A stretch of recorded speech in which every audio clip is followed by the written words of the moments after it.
نقل و بررسی سریال آتیه فصل 1 رو داریم. اگه که دوست دارید تا نقل و بررسی سریال و فیلم های دیگر رو با من داشته باشید، روی دکمه سابسکرایب کلیک کنید و زنگوله بغلش هم کلیک کنید تا شما اولین نفری باشید که میتونید ویدیوهای من رو ببینید.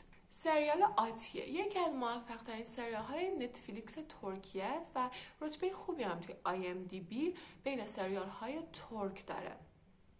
سریالی که ژانرش رازآلود هستش و خب چیزی که ما میدونیم اینه که سریال‌های رازآلود یکی از نقاط قوتشون اینه که توی ذهن مخاطبشون سوال ایجاد میکنن و باعث میشن ما کشونده بشیم تا آخر سریال و فیلم تا ببینیم که قضیه چیه، تا به جواب اون سوالامون برسیم.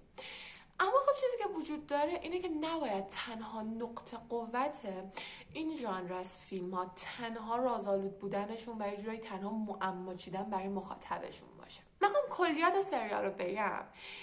راجع به دختریه، بازیگر اصلیش در واقع برن، همون آتیه، که نتونسته خیلی هم خوب و اونطور که باید به نظرم نقش آتیه رو اجرا بکنه، اما کارش خوبه. ایشون توی طول سریال نقاش هستش و یه علامتی رو همیشه داره میکشه و این علامت یه روز اخبار میبینه که روی آثار باستانی که توی گوبلی تپه پیدا شده، روی سنگ‌های اون آثار باستانی این علامت وجود داره و میره ببینه که این قضیه چیه و خب کل سریال از اینجا شروع میشه و هول و هوش این نماد و این قضیه داره میچرخه. اول ما آتیه چیزایی هم میبینه، مثلا یه پیرزنی رو میبینه، یه چیزایی رو میشنوه، مرده خودش رو میبینه و خب فیلم یکی از ژانرهاش هم ترسناک میشه گفتش که هستش.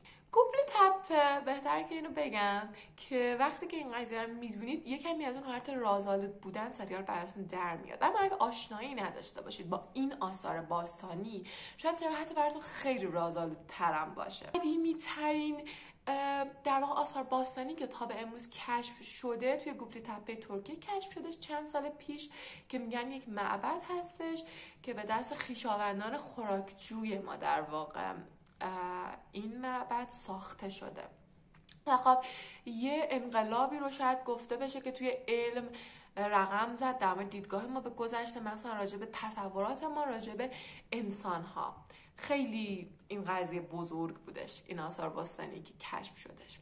این فیلم هم در رابطه با اون هستش و یه جورایی ما چیزی هم که میبینیم اینه که خب ما تو صنعت فیلمسازی ترکیه همیشه این حالت جذب توریست رو دیدیم و خب توی این فیلم هم این قاعده مستثنا نیستش و خیلی تعریف میشه راجع به این در واقع آثار باستانی گوبلی تپه و کلی چیز راجبش میگه و حتی اگه به من بگید من میگم اصلا شاید سرمایه گذارش چیز بوده، توریستی ترکیه بوده و خواسته که از این طریق جذب توریست کنه، چون ما حتی راههای چجوری رفتن به این آثار باستانی برای بازدیدن توی این فیلم میبینیم و خب خیلی راجبش حرف زده میشه و به طور کامل معرفی میشه توی فیلم.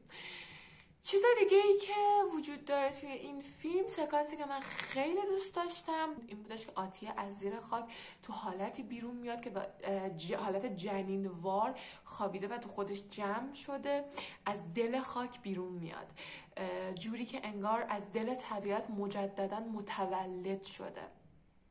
این یکی از پرمفهوم ترین سکانس های تو طول این سریال توی فصل 1 هستش از نظر من.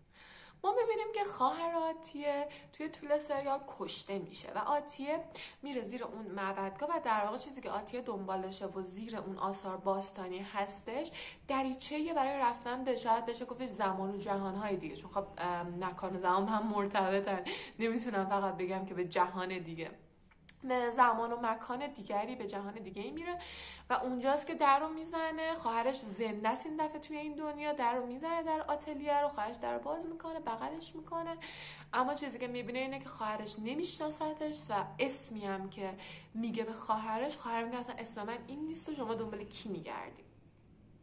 چیزی که توی این سریال هستش کلیشه‌ای بودن محور اصلی داستانشه، چیزی که اصلا امروز ما تو صنعت سینما کلا خیلی میبینیم. تا میخوان یه فیلم علمی بسازن گیر میدن به مفهوم زمان و جهانهای موازی. با جبرگرایی، البته جبرگرایی.